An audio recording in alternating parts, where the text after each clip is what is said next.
Welcome back. The stress of getting into college is real. The applications, the recommendation letters, the stress of taking the ACT or SAT. But now students have the option to take some of that stress off their shoulders. Kyle Clark is in the studio with the details. Kyle? Thank you, Alina, and good morning. College admissions tests could become a thing of the past, as nearly 2,000 colleges and universities have removed that requirement. I spoke with the Black Hills State University admissions office on the value of standardized testing. Should students have to take the ACT or SAT?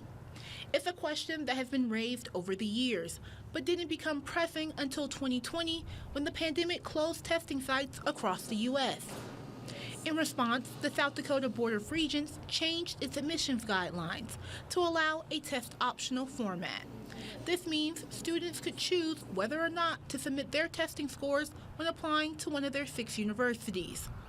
And Black Hills State University has no plans to change back.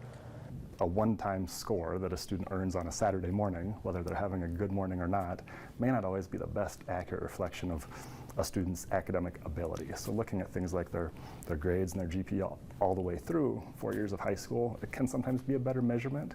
The South Dakota Board of Regents allows students admission based on any of the following criteria: GPA, class rank, ACT or SAT test scores, or Smarter Balance test scores which students complete in their junior year of high school.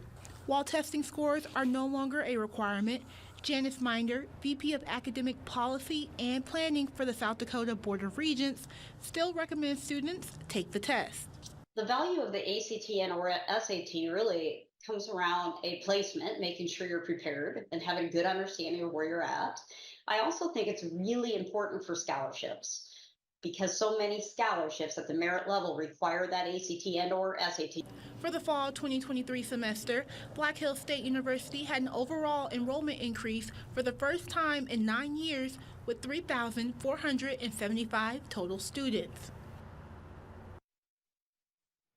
Overall, the South Dakota Board of Regents is seeing continual enrollment growth for all 6 of their public universities. Back to you, Alina.